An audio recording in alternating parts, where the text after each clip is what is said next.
अलैक्म sir. जनाब वालेकुम सलाम।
अच्छा जनाब, लास्ट क्लास में हम लोगों ने टोटल इम्प्लीमेंटेशन की थी एमवीसी के हवाले से कि जनाब उसमें क्या देखा था कि अभी मॉडल क्लास में इम्प्लीमेंटेशन की थी, कुछ वैलिडेशन पर्पज और कोड फर्स्ट की अप्रोच यूज़ करते हुए मॉडल क्लास के अगेंस्ट हमने डेटाबेस क्रिएट किया था। हमारे पास दो अप्रोचेस थी, उसमें दो तरीके कार थे और उसमें हमने ये भी पढ़ा था कि भाई डाटा कॉन्टेक्स्ट लेयर क्या होती है, ओआरएम ऑब्जेक्ट रिलेशनल मैपर क्या होता है, वॉट एवर।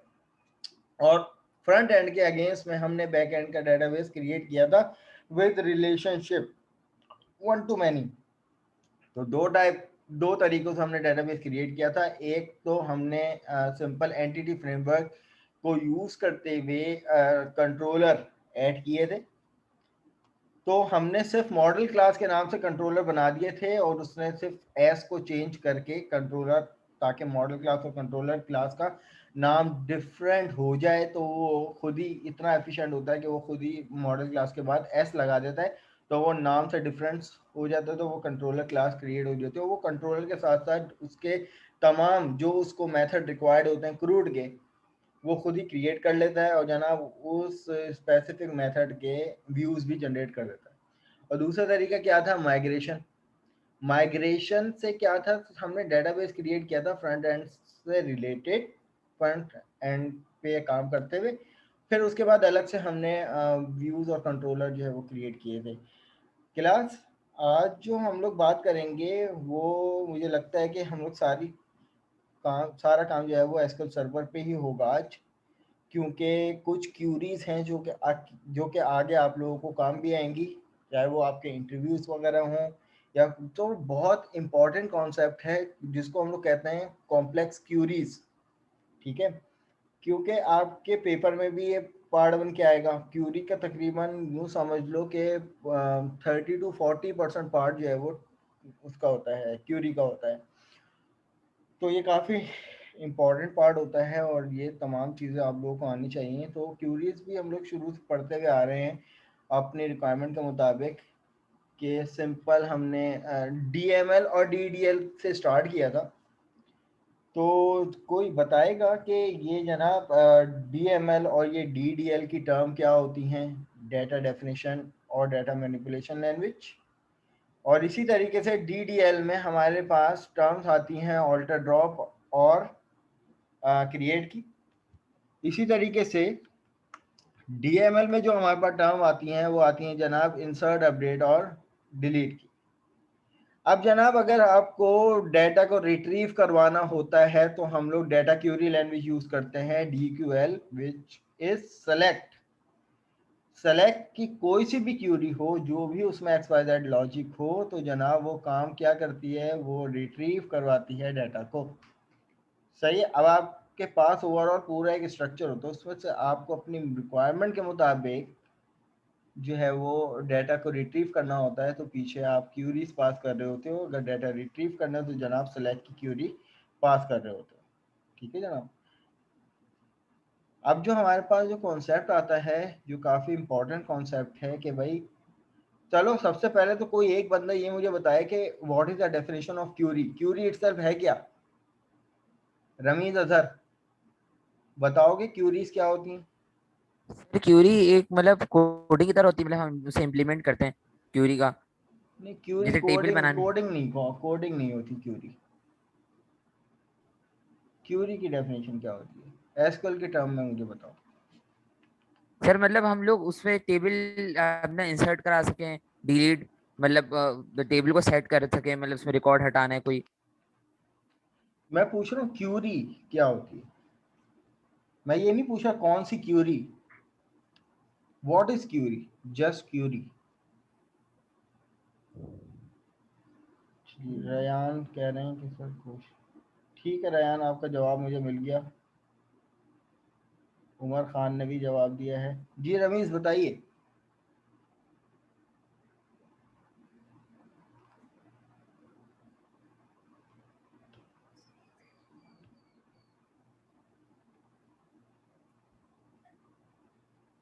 क्या मैं क्यूरी को एक स्पेसिफिक टास्क कह सकता हूँ? ये सर अगर कह कोई सकते हैं, मतलब उसे हम क्वेश्चन कोई होता काम कर है, रहे हैं। कोई चीज़ अगर मुझे रमीज बता रहा है और मुझे अगर उसमें कोई सवालात हैं तो जनाब वो मेरी क्यूरीज हैं। और अगर मुझे कोई एक सवाल है तो यकीनन मेरे एक सवाल का एक ही जवाब होगा रमीज के पास। तो रमीज क्या करेगा, वो मेरी क्यूरी को लेगा कि जनाब क्यूरी क्या है आपकी। तो क्यूरी इटसेल्फ एसक्यूएल की टर्म में एक स्पेसिफिक टास्क होता है। ठीक है। अब हमारे पास जो आज का कॉन्सेप्ट है वो है सब क्यूरीज का, जिसको हम लोग कॉम्प्लेक्स क्यूरीज भी कहते हैं। सब क्यूरी से सबसे क्या समझ में आ रहा है? नेस्टेडली।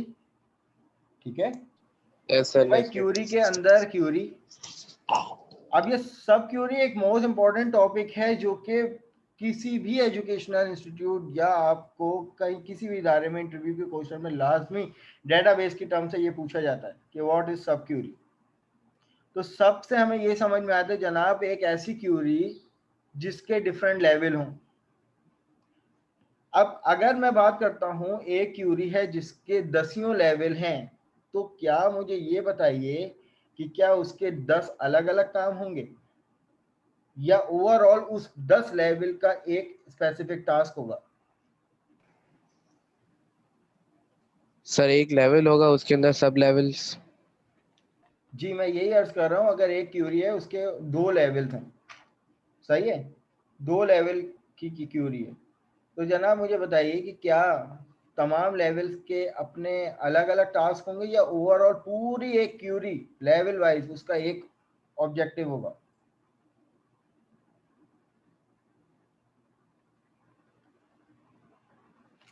ठीक है भाई, बिल्कुल सही है रयान, आपने सही बताया है, ओवरऑल एक ही टास्क होगा। तो जनाब बिल्कुल ऐसा ही है, ओवरऑल एक ही टास्क होगा। इसकी मैं एग्जांपल यहाँ पे आप लोगों को बताता हूँ पहले, लेकिन उससे पहले डेफिनेशन सुन लो कि भाई कुछ रूल्स होते हैं सब क्यूरीज के, कि जनाब सब क्यूरी और सब क्यूरी भी हम लोग कहते हैं जनाब, नेस्टेड क्यूरी भी कहते हैं या इनर क्यूरी भी कहते हैं। तीनों का मतलब होता है कोई अंदर की चीज। ठीक है। सब सब इफ अगर हम लोग बात करें और नेस्टेड इफ की बात करें तो जनाब इनर इफ की बात करें तो जनाब प्रोग्रामिंग के टर्म में हम लोग उसको नेस्टेड का वर्ड कह रहे होते हैं। तो नेस्टेड इफ, एक इफ के अंदर दूसरा इफ, तीसरा इफ, चौथा इफ, ये बनते हैं कंडीशनल स्ट्रक्चर के लेवल्स। लेकिन ओवरऑल अगर मैं पेरेंट इफ की बात करूं तो उन सब उसमें लेवल तो डिफरेंट होते हैं, लेकिन ओवरऑल पूरा एक ऑब्जेक्टिव होता है, एक टास्क होता है। इसी तरीके से क्यूरी स्पेसिफिक एक टास्क होती है, भले से उसके 50 लेवल हो जाए, जितनी भी इनर क्यूरीज बन जाए एक ही क्यूरी के अंदर, लेकिन ओवरऑल पूरी क्यूरी का एक ही स्पेसिफिक टास्क होगा। अब जनाब ये 4 पॉइंट हैं, इन 4 पॉइंट पे ही पूरा आज का लेक्चर है हमारा, कि भाई इन 4 पॉइंट्स का ख्याल रखते हुए हमें जो है वो सब क्यूरी का कॉन्सेप्ट इंप्लीमेंट करना होता है। कि सब क्यूरी, नेस्टेड क्यूरी और inner query is a query with another SQL query with and embedded with the where clause. जनाब सब क्यूरी हमारे पास तब बनती है जब उससे पहले कोई एक क्यूरी हो, एक क्यूरी के बाद वेयर क्लॉज से इम्बेड किया जाता है तमाम नेस्टेड क्यूरीज को। देखो क्यूरी, सब क्यूरी या नेस्टेड इफ कब बनता है, जब एक इफ पहले से मौजूद हो, ठीक है। इसी तरीके से सब क्यूरी या नेस्टेड क्यूरी तब बनेगी जब पहले से एक पेरेंट क्यूरी मौजूद हो, ठीक है। तो विदाउट पेरेंट कोई नेस्टेड चीज नहीं बनती, ये तो हम सबको पता है। तो जनाब यहाँ पे कह रहे हैं कि नेस्टेड क्यूरी, इनर क्यूरी ये कैसे बनती है कि जब आपके पास कोई और एसक्यूएल क्यूरी हो जिसको आप एम्बेड करते हो वेयर क्लॉज के साथ, सही है। अब सब दूसरा पॉइंट क्या है कि sub query must be enclose with in the parenthesis. आपके पास अगर एक क्यूरी रख दी जाए तो आप कैसे पहचानोगे कि जनाब ये सब क्यूरी है, तो याद रखिएगा वेयर से एम्बेड होगी, वेयर के बाद ऑपरेटर आता है, ऑपरेटर के बाद राउंड ब्रैकेट के अंदर एक और क्यूरी लिखी हुई होती है जिसको हम लोग सब क्यूरी कहते हैं। तो सब क्यूरी, नेस्टेड क्यूरी या इनर क्यूरी जो भी होगी वो हमेशा इन ब्रैकेट में लिखी जाएगी। दूसरा पॉइंट, और जनाब यस सर, तीसरा ये तो पॉइंट हमारे पास, तीसरा पॉइंट ये है कि सब क्यूरीज को हम डीएमएल इंस्ट्रक्शंस में इंप्लीमेंट कर सकते हैं, सही है, along with the comparison operator. क्या आप सेलेक्ट से भी चला सकते हो, इंसर्ट, अपडेट और डिलीट से भी चला सकते हो, सब क्यूरी तमाम डीएमएल इंस्ट्रक्शन और डीक्यूएल में चल सकती है। अब चौथा पॉइंट क्या है जो कि इंपॉर्टेंट पॉइंट है कि sub query can have only one column in the select statement. इसका क्या मतलब है, याद रखिएगा कि एक पेरेंट क्यूरी के होते हुए जितने भी सब लेवल बनते हैं ना, तो वो सब सब जितने भी लेवल्स होते हैं सब क्यूरी के, और हर सब क्यूरी उस पेरेंट क्यूरी के उस स्पेसिफिक कॉलम के हवाले से चलती हैं, सही है। इसको हम एग्जांपल से देखते हैं। यहाँ इसका पहले तो सेंटेक्स देख लो। सेंटेक्स क्या होता है कि सब क्यूरी, आप इस सेंटेक्स से कैसे बता सकते हो कि भाई कहाँ पर सब क्यूरी इंप्लीमेंट हो रही है। हमने ये देख के बता दिया कि भाई वेयर क्लॉज के बाद कोई एक कॉलम है, उसके बाद कोई ऑपरेटर है, और उसके बाद एक पैरेंथेसिस के अंदर एक और क्यूरी लिखी गई है। तो हमें पैरेंथेसिस से समझ में आता है कि जनाब ये सब क्यूरी है। अब क्या हो रहा है इसमें हमें नहीं पता, लेकिन जनाब सब क्यूरी से हम सब क्यूरी को हम कैसे पहचानेंगे कि जनाब इसमें पैरेंथेसिस में इंक्लोज है। अब हमारे पास यहाँ पर एक टेबल है, किस नाम से, एम्प्लॉय के नाम से, और ये तमाम डाटा है। अब यहाँ पर मैं आप लोगों के सामने एक एग्जांपल रखता हूँ कि भाई मुझे डिस्प्ले करके दो उस बंदे का नाम और उसका डिपार्टमेंट नंबर, सही है। मुझे डिस्प्ले करके दो उस बंदे का नाम और उस बंदे का डिपार्टमेंट नंबर जिसकी सैलरी एडम की सैलरी से बड़ी है। अब हमारे पास फॉर सपोज ये एग्जांपल है, ये सवाल है पहला। इस सवाल को समझिए कि display the name and salary of, display करो उस बंदे का नाम और उसकी सैलरी पूरे एम्प्लॉय के टेबल में से whose salary is greater then Adam salary. अब जनाब यहाँ पर दिखने में तो ये सवाल इतना सिंपल सा है कि भाई सिंपल, आप यहाँ में हमें देखते ही पहली फुर्सत में तो हमें ये समझ में आता है कि जनाब हम यहाँ पर कुछ ऐसा लिखेंगे, सेलेक्ट कर दो name comma salary from employ where. Where के बाद क्या कंडीशन दोगे, यहाँ पर ना तो हमें पता है कि भाई एडम की सैलरी क्या है, और ना तो हमें कुछ ऐसा पता है कि जनाब एडम का डिपार्टमेंट क्या है। हमें तो ये पता है कि भाई हो सकता है 1000 एम्प्लॉय के रिकॉर्ड में से कोई एक एडम हो, हमें नहीं पता, एक एडम है, हमें सिर्फ इतना पता है। हमें क्या इसके करना है कि अंदर जनाब उसका नाम, उन लोगों का नाम प्रिंट करवा के दो और उनकी सैलरी के साथ तमाम एम्प्लॉयज में जिनकी सैलरी ग्रेटर देन है एडम की सैलरी से। अब जनाब जहां पर भी ये वाली कंडीशन आ जाए कि हमें वेयर के बाद कंडीशन ही नहीं पता, कोई स्पेसिफिक वैल्यू ही नहीं पता, तो यहाँ पर आंखें बंद करके मान लिया हो कि यहाँ पर सिंगल क्यूरी से ये काम पॉसिबल नहीं है। क्योंकि क्या आप यहाँ पे देखो ना, इट मेक अ सेंस कि आपको यहाँ पर पता ही नहीं है। हमें तो टेबल, क्योंकि हमारे पास शॉर्ट है तो हम यहाँ से सिर्फ देख सकते हैं क्योंकि हमें सवाल पता चल गया कि भाई एडम की सैलरी क्या है, लेकिन जर्नली सवाल में हमसे ये कहा गया है कि एडम की सैलरी आपको दी भी नहीं है, आपको ये पता है कि भाई कोई एक एडम है। अब वेयर के लिए हमें क्या समझ में आता है जनाब, वेयर जब भी लगता है किसी भी कॉलम से, हमें तो चाहिए ना कि भाई उसकी सैलरी ग्रेटर होनी चाहिए। सैलरी क्या होनी चाहिए? ग्रेटर होनी चाहिए। तो भाई हम यहाँ पे ये थोड़ी दे सकते हैं एडम। अगर मैं यहाँ पर इसको इंप्लीमेंट करने की कोशिश करूं तो यहाँ पे देखें कन्वर्जन फेल, वार 4। अब एडम जो है जनाब वो वार 4 है और सैलरी जो है वो इंटीजर है, तो it is not possible to implement with single query. अब यहां पर हमारे पास सब क्यूरी कैसे बनेगी? यहां तक कि आप क्या करोगे कि डेफिनेशन के अकॉर्डिंग आप यहां पे देखो कि सेलेक्ट के बाद कॉलम लिस्ट आ गई। कॉलम कौन से चाहिए थे कि भाई हमें एम्प्लॉय का नेम चाहिए था, हमें एम्प्लॉय की सैलरी चाहिए थी फ्रॉम टेबल।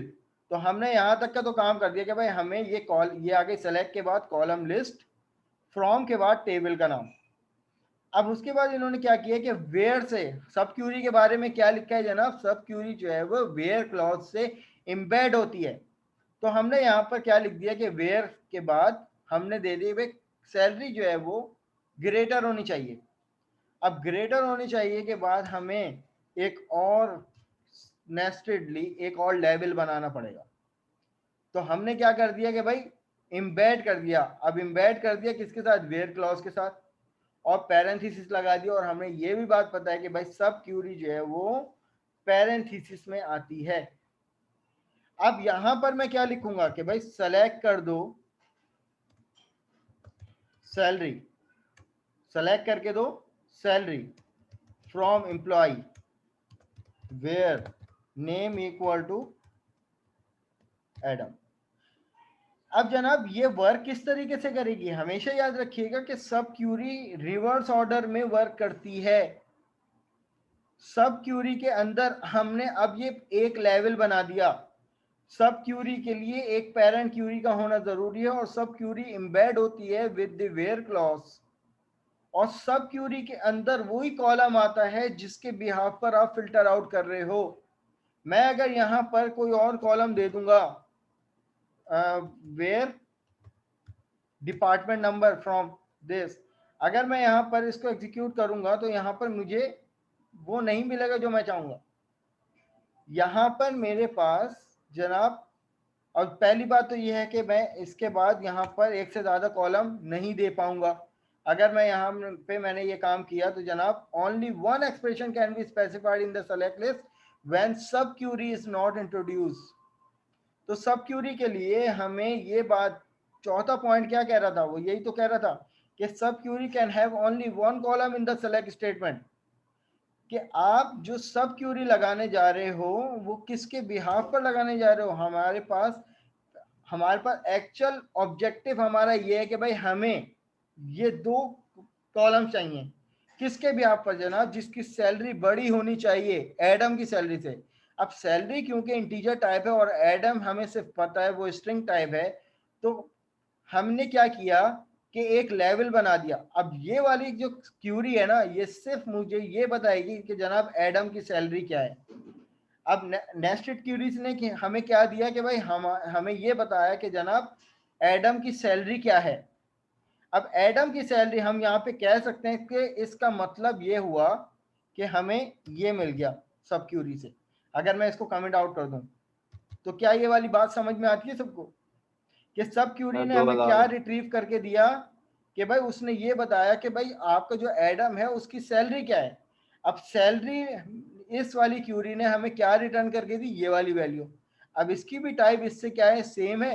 तो जब मैं यहाँ पर इसको एग्जीक्यूट करूंगा तो जनाब मुझे उन लोगों का रिकॉर्ड देगा, उन लोगों का रिकॉर्ड और सैलरी देगा जिसकी सैलरी एडम की सैलरी से बड़ी है। तो यहाँ पर आप यहाँ 2000 है सर। सही है। तो अब मैं अगर यहाँ पर इसको सब क्यूरी के साथ चलाऊं तो सवाल को एक दफा और रिव्यू कर लो कि सवाल में क्या था कि डिस्प्ले करो उनका name salary whose of employ whose salary is greater than the Adam salary. कि उन लोगों का नाम डिस्प्ले करके दो सैलरी के साथ कि जिनकी सैलरी जो है वो एडम की सैलरी से क्या है, बड़ी है। तो मैं यहाँ पर इसको इन दोनों क्यूरी को एक साथ चलाता हूँ। तो यहाँ पर देखिए मुझे क्या रिटर्न होके मिला कि ये मेरे ओवरऑल एम्प्लॉयज थे, इन एम्प्लॉयज के अंदर एक एडम था। अब एडम की सैलरी हमें नहीं पता थी, हमने क्या किया कि जनाब के एडम का सॉरी 2000 थी, मैंने वहां पे 200 लिख रहा था, 2000 थी, ठीक है, उसको चेक कर लेना आप लोग। तो अगर मैं यहाँ पर वापस उस चीज को चलाऊं ना, इसको मैं यहाँ से लेकर यहाँ तक चलाऊं, मैंने यहाँ पे 200 लिखा था, एक्चुअल में एडम की सैलरी क्या थी, 2000। तो मुझे यहाँ पर उन लोगों का रिकॉर्ड मिलेगा जिनकी सैलरी अब एडम की सैलरी से क्या है, बड़ी है। अब ये 2000 कहाँ से आया, वो इस लेवल ऑफ क्यूरी से आया, और इस पूरे ओवरऑल को कहते हैं सब क्यूरी के। और सब क्यूरी कब बनेगी, उसके लिए एक पेरेंट का होना जरूरी है, और सब क्यूरी एम्बेड होगी वेयर क्लॉज के साथ, और जिस कॉलम से फिल्टर आउट होगा तो सब क्यूरी के अंदर वो ही कॉलम मेंशन किया जाएगा, ठीक है। और एक से ज्यादा कॉलम हम यहाँ पे नहीं दे सकते, दे भी सकते हैं लेकिन जब हमारे पास यहाँ पर एक से ज्यादा कॉलम की कंडीशन फिल्टर आउट हो रही हो, वरना हमारे पास वाजिब एम पे क्या भाई, हम यहाँ पर एक ही कॉलम देंगे, एक से ज्यादा नहीं देंगे। ये वाली एग्जाम्पल कितनों को समझ में नहीं आई तो मुझसे पूछ लीजिए। कि अब यहाँ पर ये ओवरऑल एम्प्लॉयज थे, और यहाँ पे कहा जा रहा था कि भाई उन एम्प्लॉयज का नाम और सैलरी उठा के लाके दो जिनकी सैलरी एडम की सैलरी से बड़ी है। अब एडम की सैलरी कितनी है, वो कौन लेके आ रहा है, वो सब क्यूरी लेके आ रहा है 2000। अब 2000 से ये तमाम वो लोग हैं जिनकी 2000 की सैलरी से बड़ी है, जबकि स्मिथ जो है वो हमारे रिकॉर्ड में नहीं आ रहा, और एडम इटसेल्फ नहीं आ रहा। क्यों, क्योंकि हमने कहा था कि भाई एडम की सैलरी से ग्रेटर होनी चाहिए, तो ग्रेटर देन इक्वल टू नहीं कहा था हमने कहा था ग्रेटर। तो जनाब ये दो लोग नहीं आएंगे, हमारे पास सिर्फ 4 लोगों का रिकॉर्ड आएगा। यहां तक मुझे बताइए कि ये वाली एग्जाम्पल समझ में आई आप लोगों को।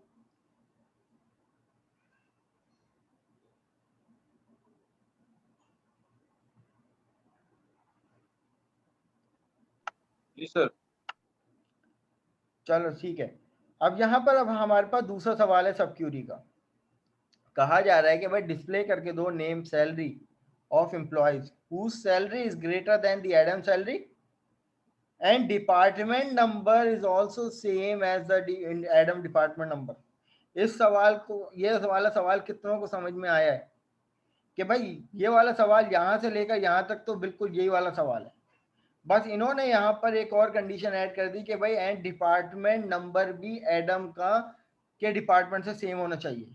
अब इस सवाल का मतलब ये है जनाब, ये ओवरऑल हमारे पास टेबल है, यहाँ पे कहा जा रहा है कि भाई मुझे डिस्प्ले करके दो नेम और सैलरी उन तमाम लोगों की जिनकी सैलरी, पहली कंडीशन तो ये है कि एडम की सैलरी से बड़ी होनी चाहिए, और उन लोगों का डिपार्टमेंट भी एडम के डिपार्टमेंट से मैच होना चाहिए। तो अब यहाँ पे मुझे बताइए कि एडम का डिपार्टमेंट नंबर क्या है, हमें यहाँ पे दिखने में समझ में आ रहा है। हम अभी सिर्फ वर्बली थ्योरेटिकल इस एग्जाम्पल को सॉल्व कर रहे हैं कि जनाब एडम का डिपार्टमेंट हमें देख कर पता चल रहा है कि भाई एडम की सैलरी क्या है 2000, और उन लोगों का रिकॉर्ड चाहिए जिनकी सैलरी एक तो 2000 से बड़ी होनी चाहिए, और दूसरी बात एडम का जो डिपार्टमेंट है उसी डिपार्टमेंट से वो लोग बिलोंग होने चाहिए। तो जनाब यहाँ पे नोटिस कीजिए 30 डिपार्टमेंट एडम का है, तो 30 से एडम खुद बिलोंग करता है, और एक और बंदा है जॉन जो कि इस 30 डिपार्टमेंट से क्या करता है, बिलोंग करता है। अब मुझे बताइए कि क्या जॉन की सैलरी एडम की सैलरी से बड़ी है। हाँ भाई बिल्कुल बड़ी है, 2500 है। यहाँ पे एडम की सैलरी 2000 है, यहाँ पे इसकी सैलरी 2500 है। और ये भी बताइए कि 2000 से बड़ी और कौन सी सैलरीज हैं, 2700, 3500, 3000। मतलब ये चारों यहाँ से लेकर यहाँ तक जितने भी रिकॉर्ड हैं इन सब की सैलरी एडम की सैलरी से बड़ी है। लेकिन हमारे पास एक और कंडीशन थी कि जनाब एक तो एडम की सैलरी से भी बड़ी होनी चाहिए, और डिपार्टमेंट भी एडम का सेम होना चाहिए। तो जनाब सिर्फ जॉन ऐसा बंदा है जिसकी सैलरी एडम की सैलरी से बड़ी है, और उसका डिपार्टमेंट नंबर भी सेम है एज अ एडम।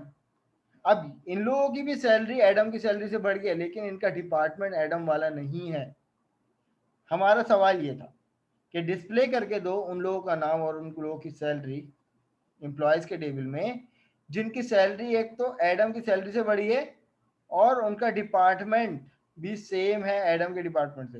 तो जनाब फिर वही कंडीशन आ गई कि जनाब हमें कहा जा रहा है फिल्टर आउट, मेजरली तौर पर फिल्टर आउट किया जा रहा है कि जनाब एक तो उनकी सैलरी एडम की सैलरी से बड़ी हो। हमें एडम की सैलरी नहीं पता, हमें सिर्फ एडम पता है, और हमें ये भी नहीं पता कि एडम का एक्चुअल डिपार्टमेंट नंबर कौन सा है। हमें सिर्फ ओवरऑल इन दोनों कंडीशन में एडम्स होता है कि भाई एक एडम बंदा है। अब इस कंडीशन में बताइए कि क्या ये वाली चीज सिंगल क्यूरी से पॉसिबल है अगर हम एंड का ऑपरेटर यूज करें?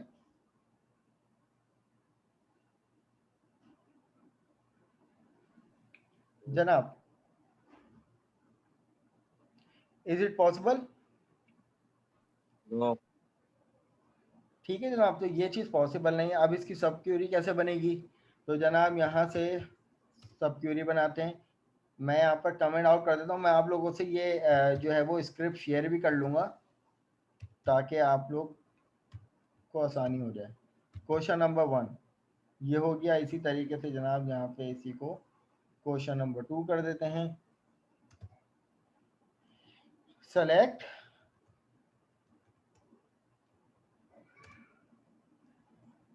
सेलेक्ट करके दो name comma salary from employ where salary is greater than. अब उसके बाद एक लेवल हमने ये बना दिया कि भाई सेलेक्ट ये लेके आएगा हमारे पास salary from employ where sorry where name equal to Adam. और उसके बाद जनाब हमारे पास दूसरी कंडीशन भी तो है।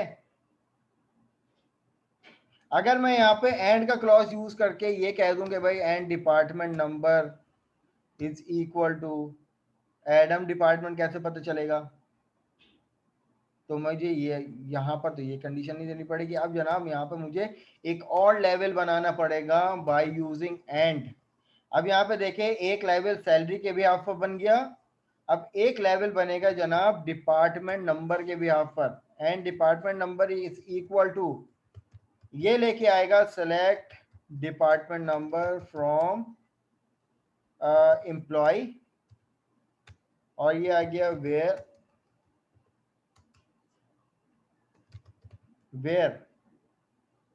Name equal to Adam. ये बताइए वाली क्यूरी कितनों को समझ में नहीं आई? यहां से लेकर यहां तक ये क्या बन गया? दो लेवल। अब एक पेरेंट क्यूरी है जो कि एम्बेड हुई है किसके साथ? वेयर क्लॉज के साथ। कितने लेवल बन गए? एक लेवल ये बन गया और एंड का ऑपरेटर होने के बाद एक लेवल ये बन गया। अब ये 2 लेवल सब क्यूरी है। ये क्या थी? 1 लेवल सब क्यूरी। ऐसे आप लोग 32 जो है वो कर सकते थे कि 32 लेवल बना सकते हैं आप। लेकिन ये क्या हो जाएगी? आपकी क्यूरी कॉम्प्लेक्स से कॉम्प्लेक्स होती रहेगी। सही है, और परफॉर्मेंस पे भी फर्क करेगी। तो जनाब यहाँ पे इसका रिजल्ट देख लेते हैं। मैं यहाँ पर इसको कंपेयर कर लेता हूँ। Select steric from employ. तो अब ये ओवरऑल पूरी एक ही क्यूरी है, इसका एक ही टास्क है, और ये एक अलग क्यूरी है। तो अब इन दोनों क्यूरी को यहाँ पर चला लेते हैं और रिजल्ट मैच कर लो कि क्या रिजल्ट यही आना चाहिए था या ये गलत आ रहा है। सवाल क्या था? सवाल यही था कि भाई तमाम एम्प्लॉयज में से उन लोगों का नेम और उन लोगों की सैलरी डिफाइन करके दो जिनकी सैलरी जनाब एडम की सैलरी से एक तो बड़ी होनी चाहिए और उनका डिपार्टमेंट भी सेम होना चाहिए एडम के डिपार्टमेंट से। तो जनाब एडम की सैलरी से बड़ी सैलरी किसकी है? जॉन की है, और जॉन जो है वो एडम के डिपार्टमेंट से भी बिलोंग करता है। जबकि सैलरी सैम, एलेक्स और वरन की भी एडम की सैलरी से बढ़ गई, लेकिन इनका डिपार्टमेंट एडम वाला नहीं है। तो जनाब सिर्फ जॉन जो है वो मेरे पास रिट्रीव होके आ रहा है। आप लोग क्यूरी एक दफ़ा देख लो। हमारी meeting less than a minute रह गई है, इसके बाद आप लोग रीज्वाइन करना।